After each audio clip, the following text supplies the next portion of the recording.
Hello, loves. Welcome to Inner Enlightenment Messages. My name is Sarah, and I'm so glad you're here. If you're new, welcome to the channel, and if you're a returning subscriber, it's great to have you back.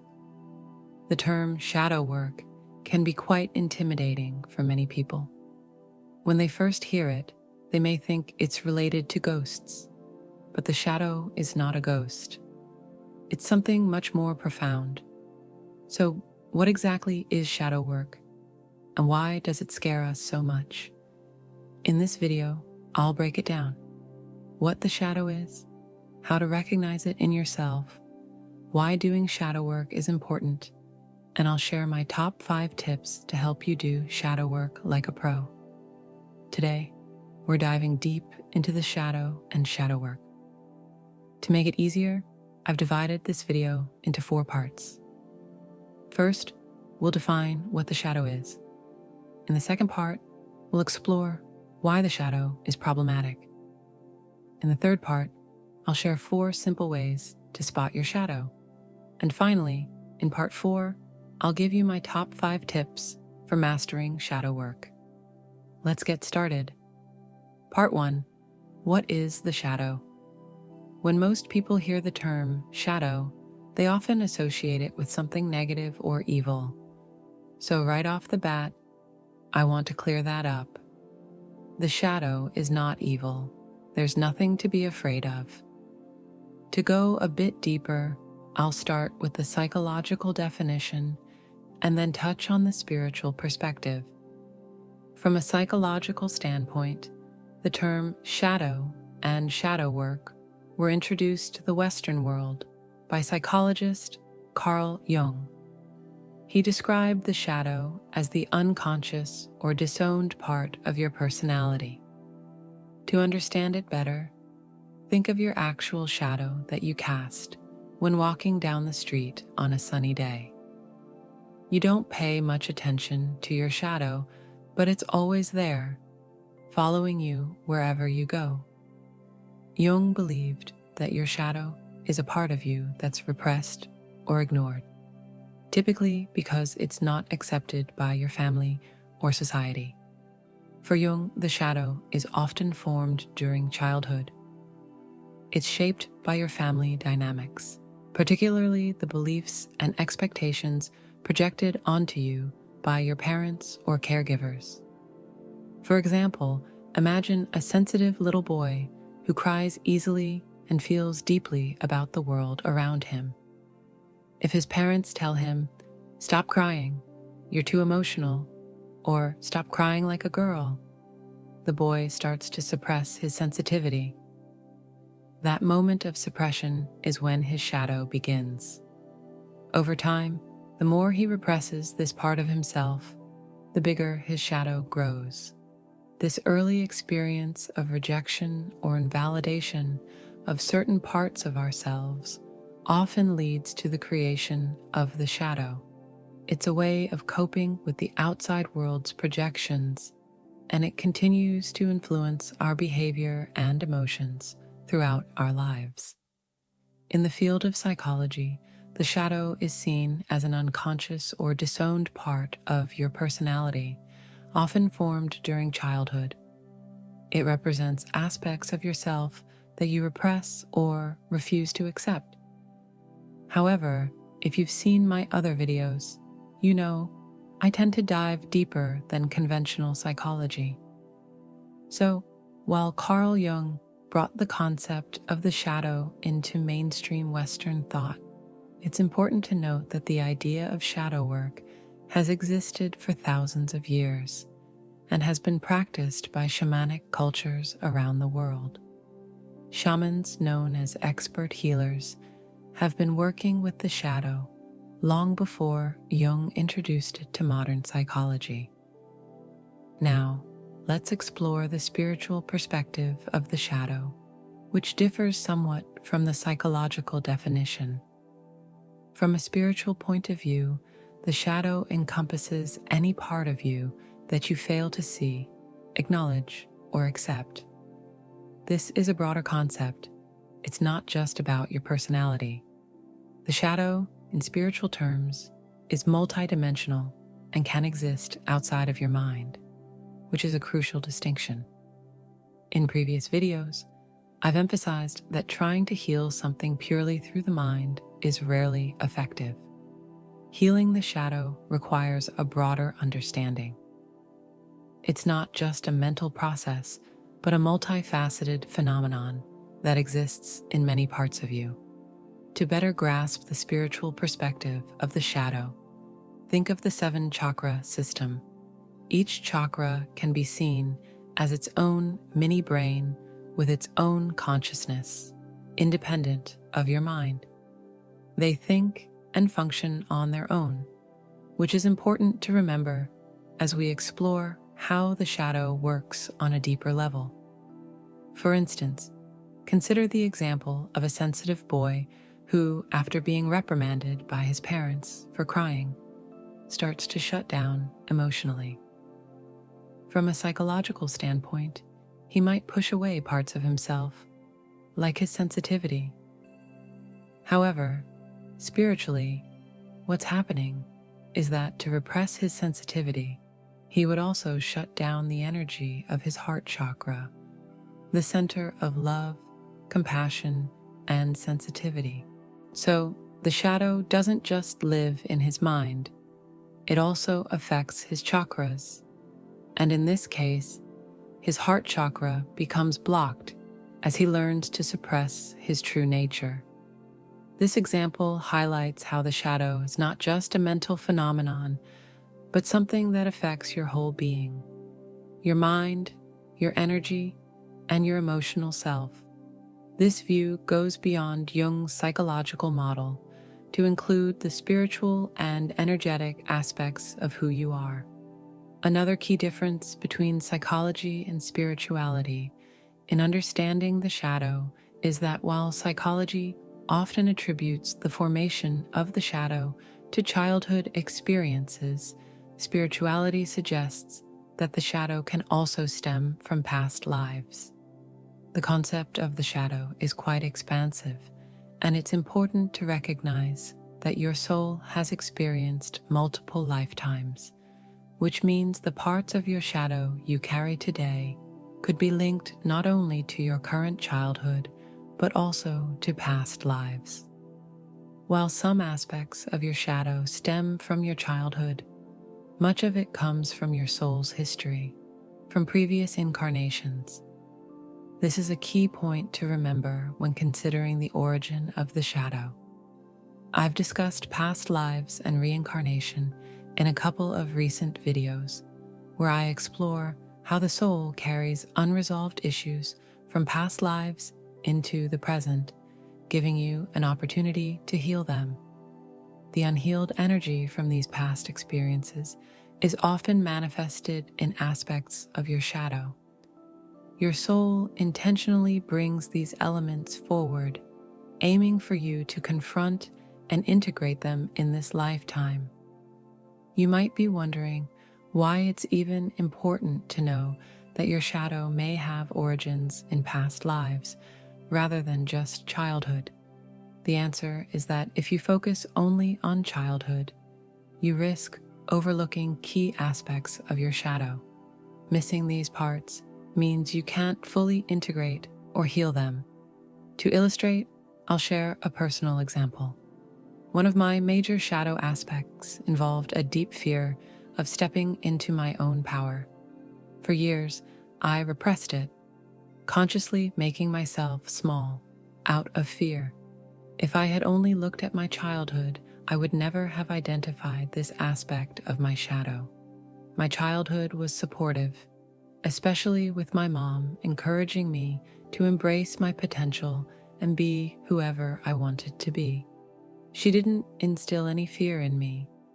It wasn't until I started working on past lives and healing that I realized my fear of power actually came from previous lifetimes. In those lifetimes, I had tried to embrace my power, but terrible things had happened to me. Things like being burned at the stake or stoned, which is common for light workers who try to step into their power. This is why I had the fear in this lifetime. If I had only studied my shadow from a one lifetime perspective, I would have completely missed this. Another important thing to remember is that the shadow isn't all negative. While the negative aspects are often the ones that cause the most disturbance in our lives, the shadow also contains positive qualities, gifts, and talents that we haven't fully realized yet. It's important to understand that the shadow holds both positive and negative aspects. Now you might wonder why we would repress our own talents and gifts, as these seem like things we would embrace, not reject. Well, as in my example, I repressed my power because of the fear carried over from past lives. My spiritual power, a true gift of mine, became something I avoided. So while the shadow holds both the negative and the positive, it's the unacknowledged or repressed parts of ourselves that we have to uncover and integrate. I repressed it because of the painful experiences I had in the past. The reason positive traits, like gifts and talents, often end up in the shadow is because we're scared to embrace them. Fear is the emotion that pushes some of our abilities into the shadow. It's important to keep this in mind because you'll need to address this fear when we dive into shadow work later. Now, let's move on to the second part of the video, the problem with the shadow.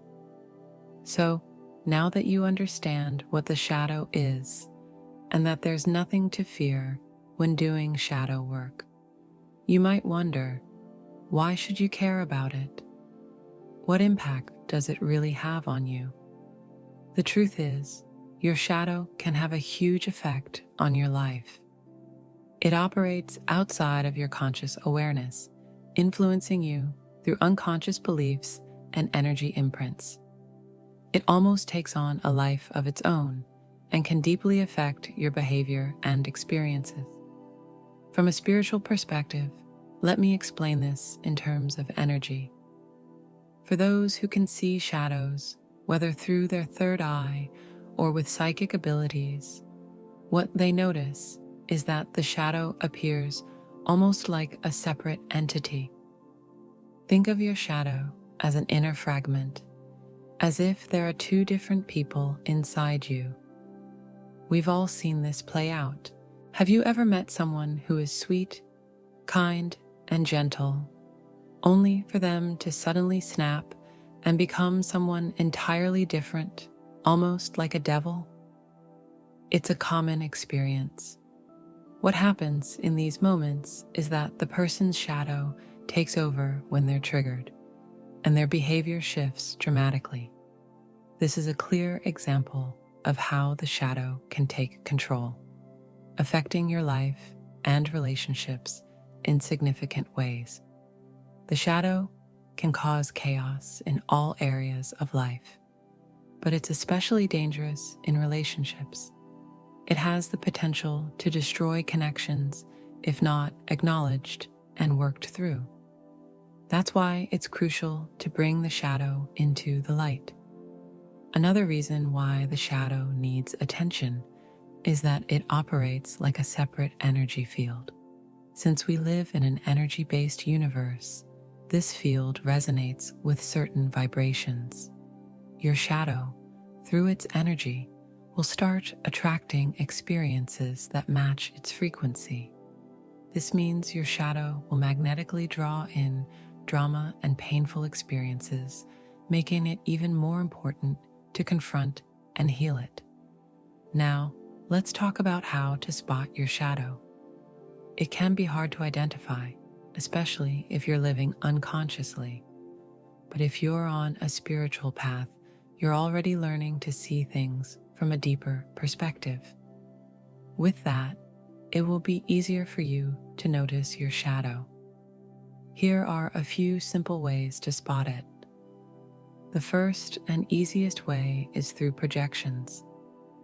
Projections show us how we outwardly express ourselves in the world, and they can reveal a lot about the shadow. I had my first encounter with projections at a young age, particularly in my challenging relationship with my father. For many years, it was a difficult dynamic for me, and I would often project my feelings and struggles onto him. This is a clear example of how projections work. I used to get so frustrated because you were so stubborn and emotionless. You were like a brick wall, never expressing any feelings. It reminded me of my father, who was the same way. He never showed his love or emotions, and I would project all my frustrations onto him. But it wasn't until years later, after my father passed, when I began doing spiritual work and focusing on my shadow self, that everything clicked. I realized that all those things I had projected onto my father were actually reflections of myself at the time. My father was stubborn, just like I was. He was emotionally closed off, just like I was at that moment in my life. All those powerful emotional projections I had toward him were actually about me. It was my shadow operating. So, pay attention to your projections, how you see others and the world around you.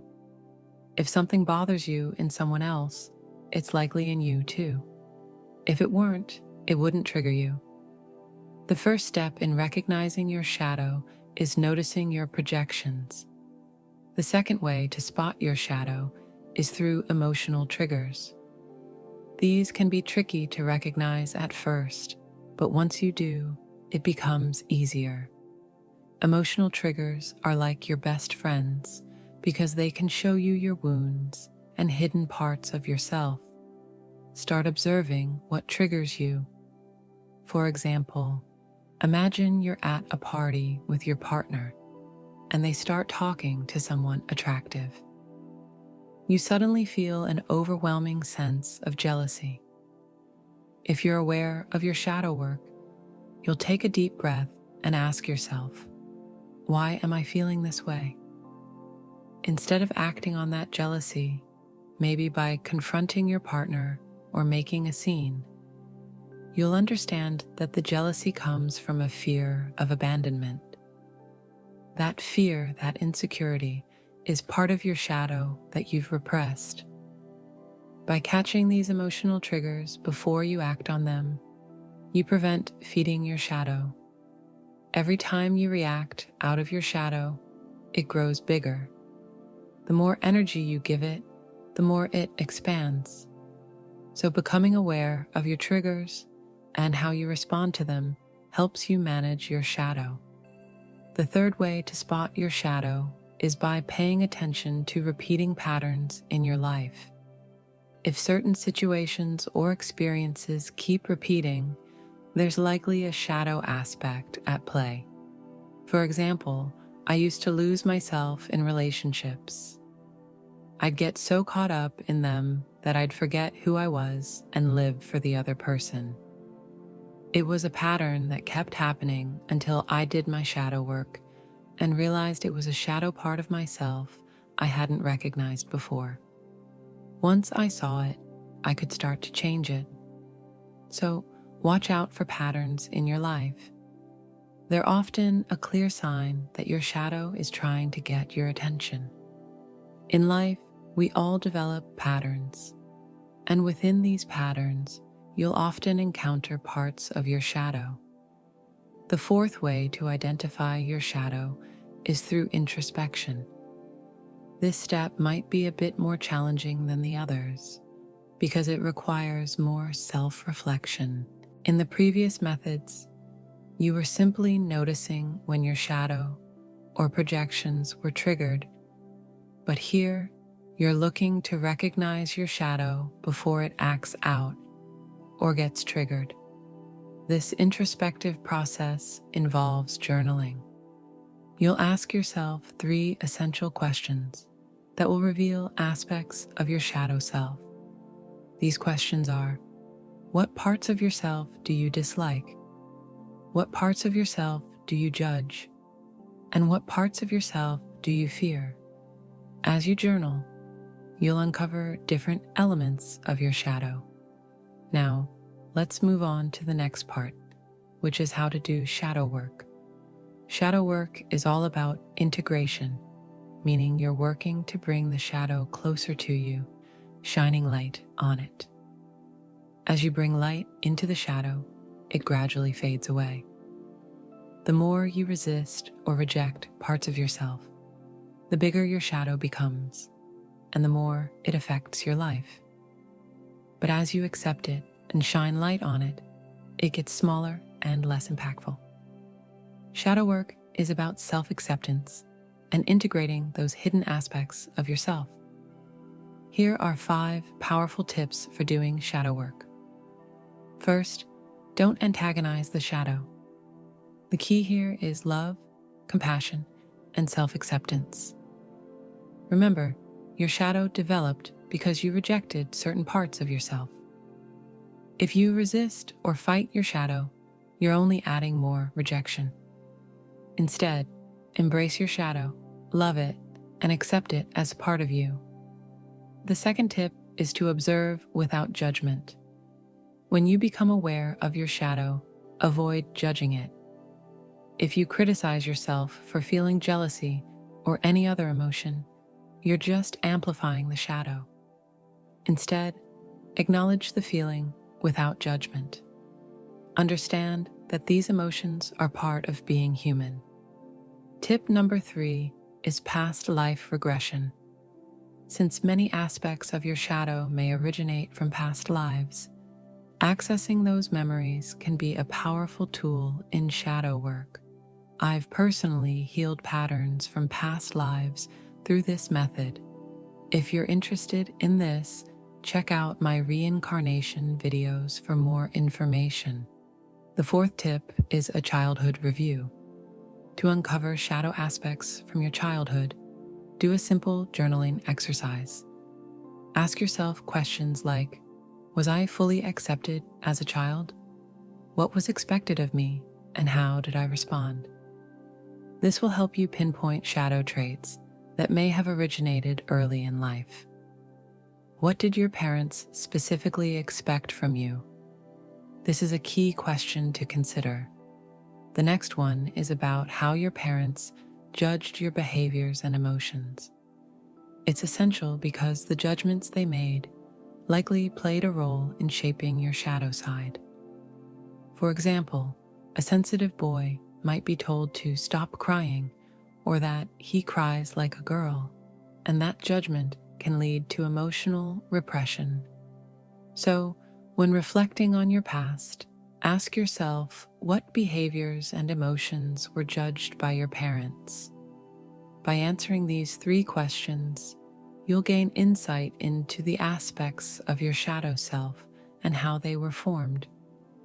Identifying these aspects is crucial because once you're aware of them, you're already 80% of the way toward healing. When you become conscious of these shadow aspects, you just need to set an intention for healing. Simply call upon your guides and your higher self, stating your intention to bring light to these parts of yourself.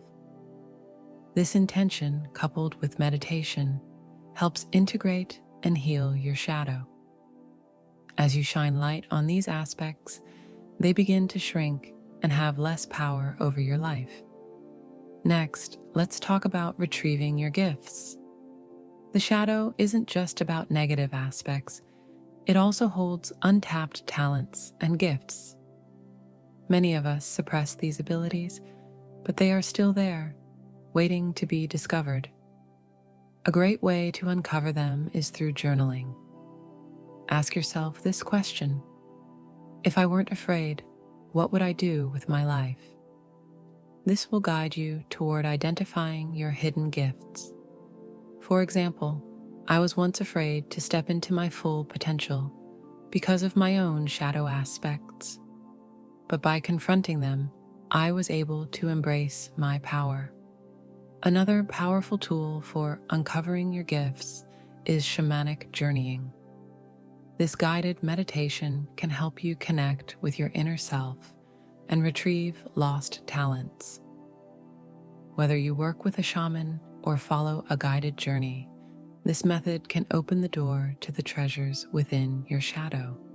You can explore shamanic journeying tracks on YouTube. There are plenty of them available. Shamanic journeying is a practice where you enter a guided meditation that helps you reach an altered state of consciousness. During this journey, you can access gifts, talents, messages, and guidance, essentially retrieving all sorts of helpful insights. It's a powerful way to bring your hidden abilities from the shadow into the light. There's so much untapped potential within you, and this practice can help you uncover it.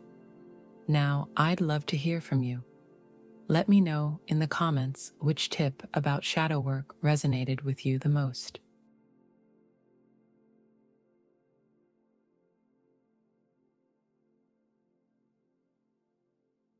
Feel free to leave a comment below.